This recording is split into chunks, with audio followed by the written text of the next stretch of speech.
Hello दोस्तों, welcome to my channel UP board अड्डा 94। आप सभी का अपने चैनल यूपी बोर्ड अड्डा 94 में स्वागत है। आज हम लोग कक्षा 10 के जीव विज्ञान के अध्याय 7 नियंत्रण एवं समन्वय के बारे में चर्चा करेंगे। इसका भी हम एक कम समय में पूरे चैप्टर का रिवीजन करेंगे और ये आपके लिए एग्ज़ाम में बहुत ही हेल्प करेगा। किस तरीके से हमें कम समय में ज़्यादा लिखना है, इसके बारे में भी हम चर्चा करेंगे और पूरे लेसन का मुश्किल से आप 30 मिनट से भी कम समय में पूरे लेसन को आप समझ जाएंगे।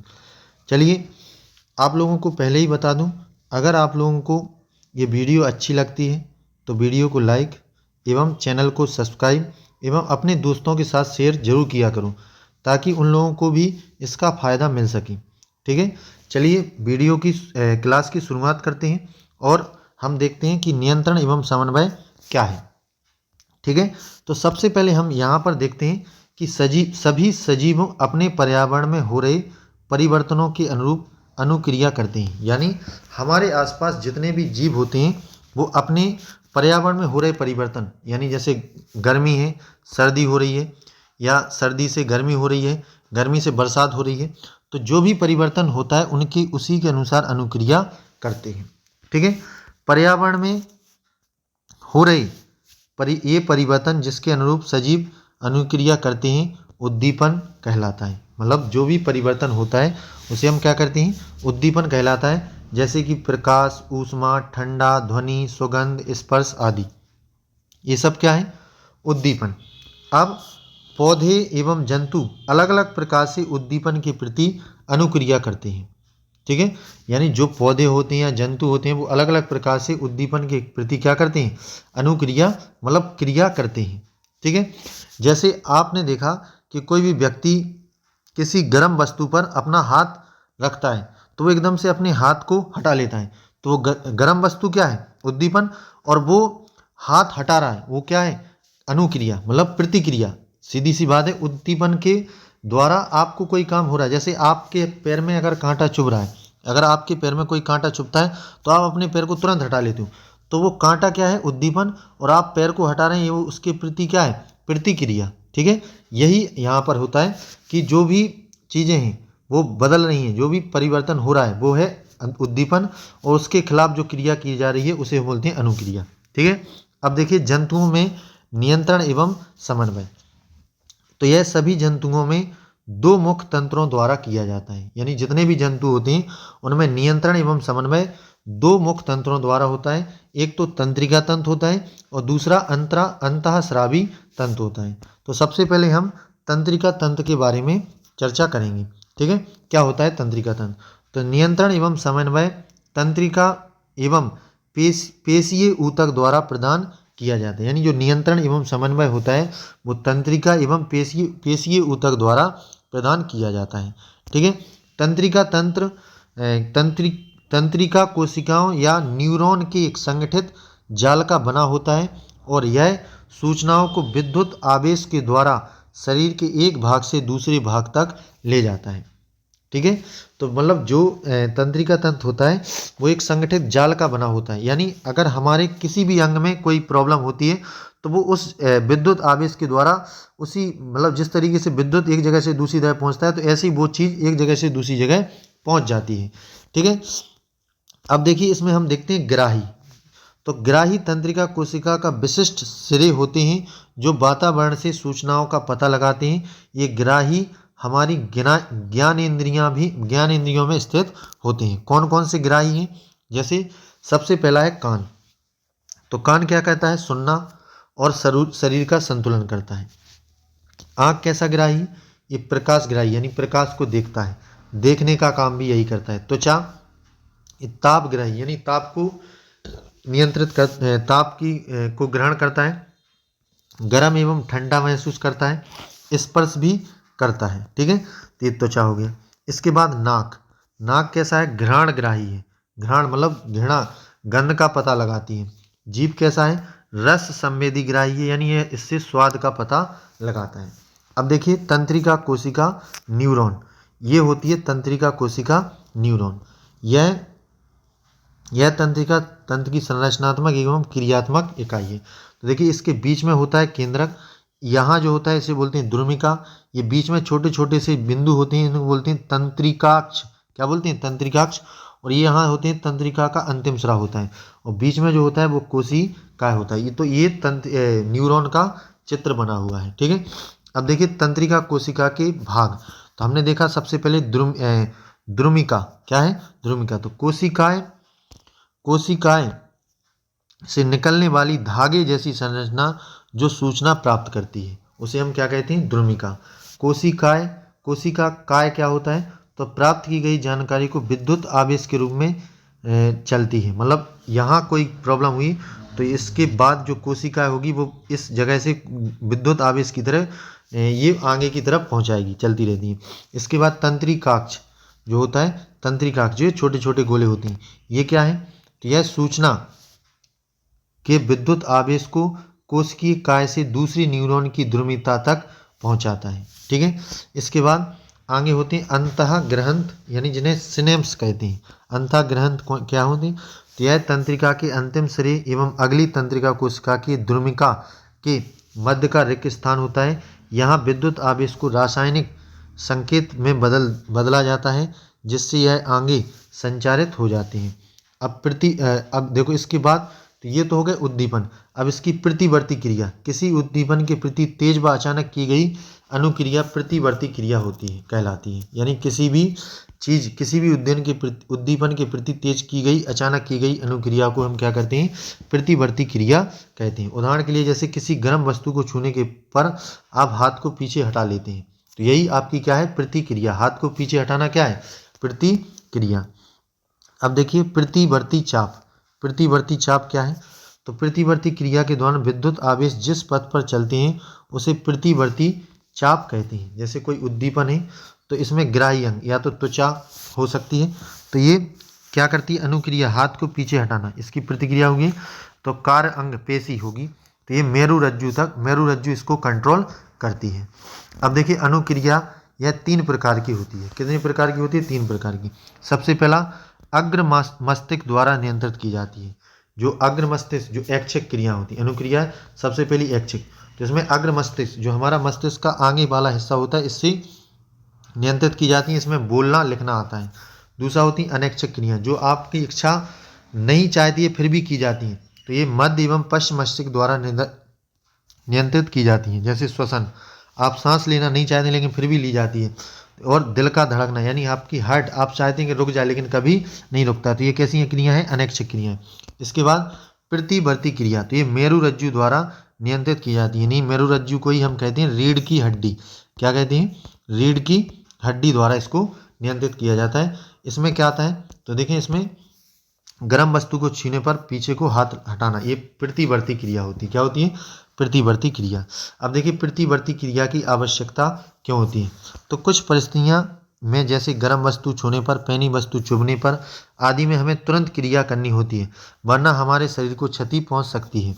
यहाँ अनुक्रिया मस्तिष्क के स्थान पर मेरुरज्जु से उत्पन्न होती है जो जल्दी होती है।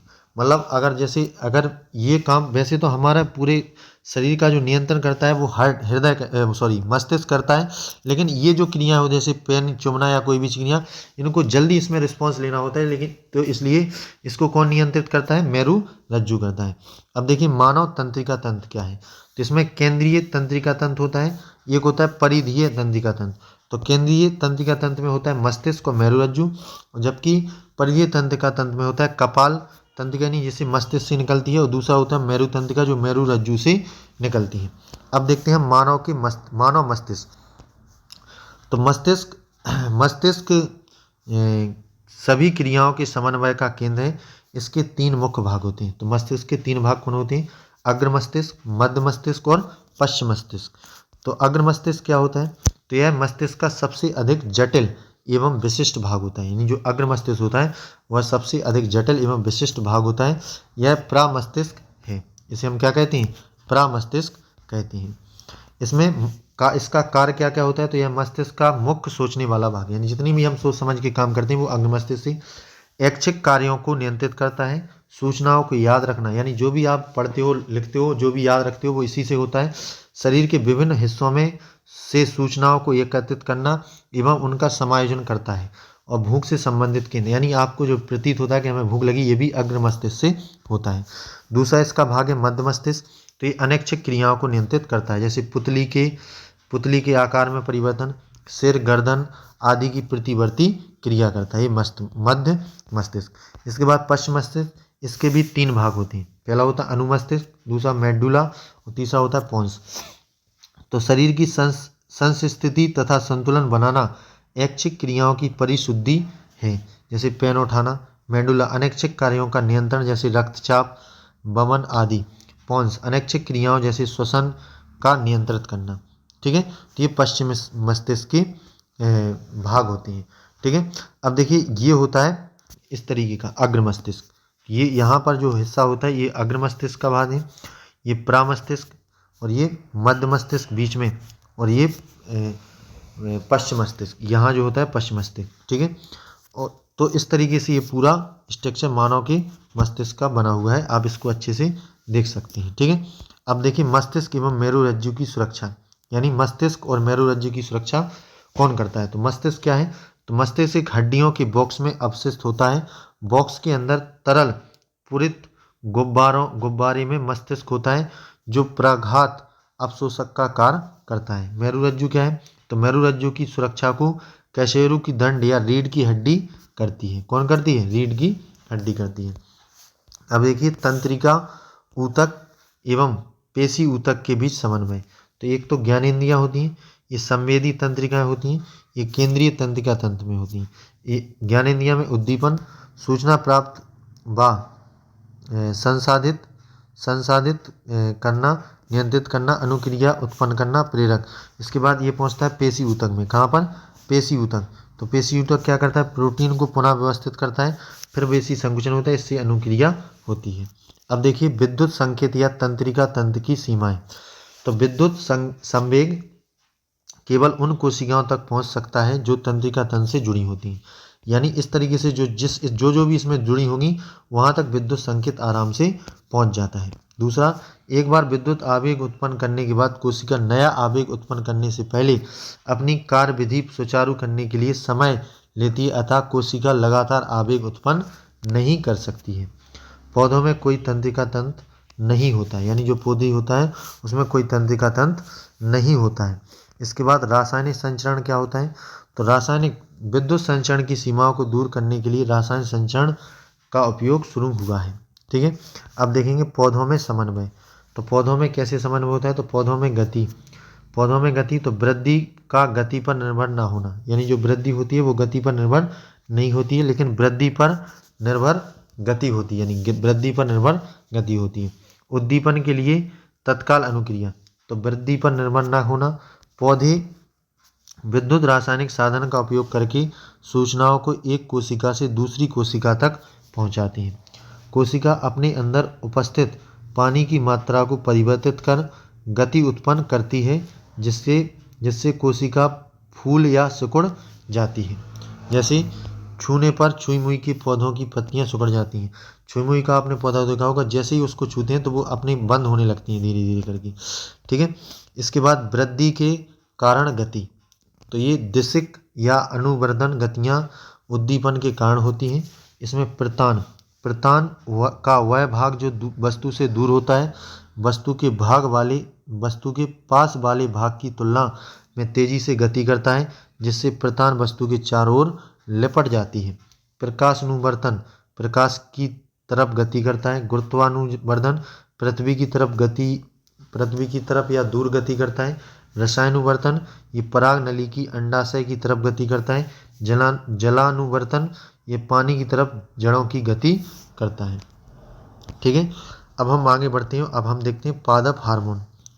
तो वो रसायन है जो पौधों की वृद्धि, विकास व अनुक्रिया का समन्वय करते हैं।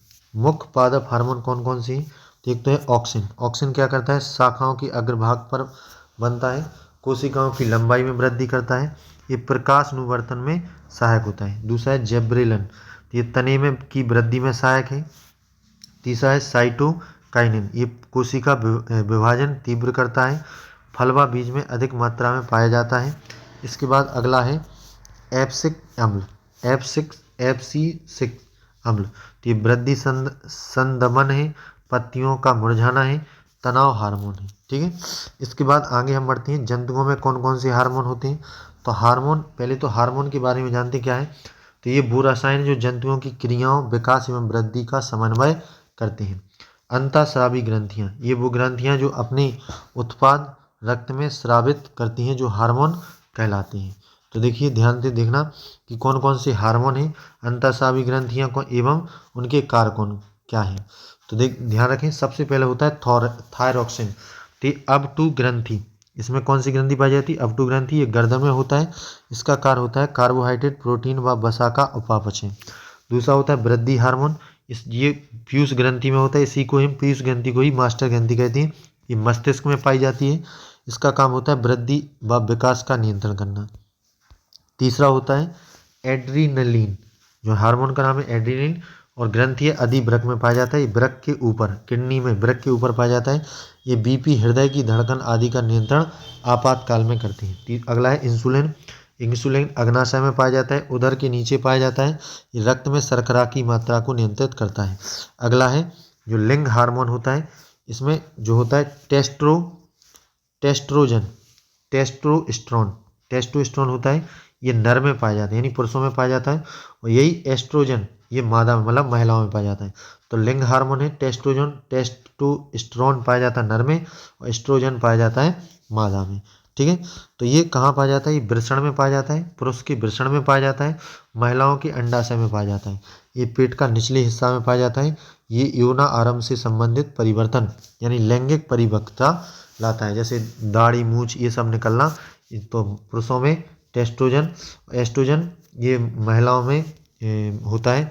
जैसे महिलाओं में भी बहुत सारी शरीर में वृद्धि होती है, वो एस्ट्रोजन के कारण ही होती है। ठीक है, आगे देखें, आयोडीन युक्त नमक आवश्यक है, यानी आयोडीन युक्त नमक क्यों आवश्यक है।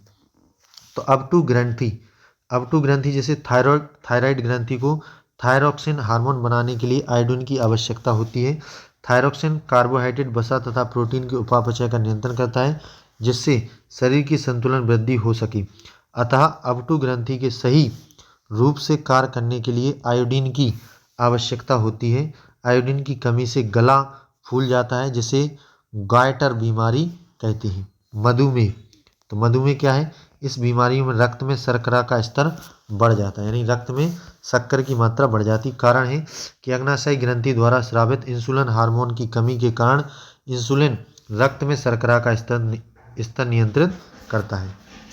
अगला है निदान, तो इंसुलिन हार्मोन का इंजेक्शन देता है, मतलब इंसुलिन हार्मोन का इंजेक्शन देता है। इसके बाद पुनर्भरण क्या है, तो पुनर्भरण क्रिया, हार्मोन का अधिक या कम मात्रा में स्रावित होना हमारे शरीर पर हानिकारक प्रभाव डालता है। पुनर्भरण क्रिया विधि यह सुनिश्चित करता है कि हार्मोन सही मात्रा में था, सही समय पर स्रावित हुआ। उदाहरण के लिए रक्त में शर्करा के नियंत्रण की विधि।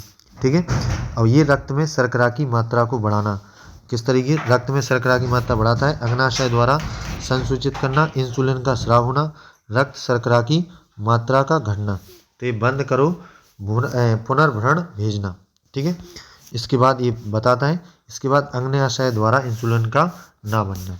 ठीक है, तो इस तरीके से हमारे जो अगला लेसन, दूसरा लेसन था जीव विज्ञान का, जिसका नाम था नियंत्रण एवं समन्वय, इसको हमने पूरी डिटेल में पढ़ लिया है। अब आप लोग आखिरी वीडियो के अंत में आप लोग बताएंगे कमेंट बॉक्स में कि वीडियो कैसी लगी है, और आपको अगली वीडियो किस टॉपिक या किस विषय की चाहिए, तो उसका भी आप कमेंट बॉक्स में ज़रूर बताया करो।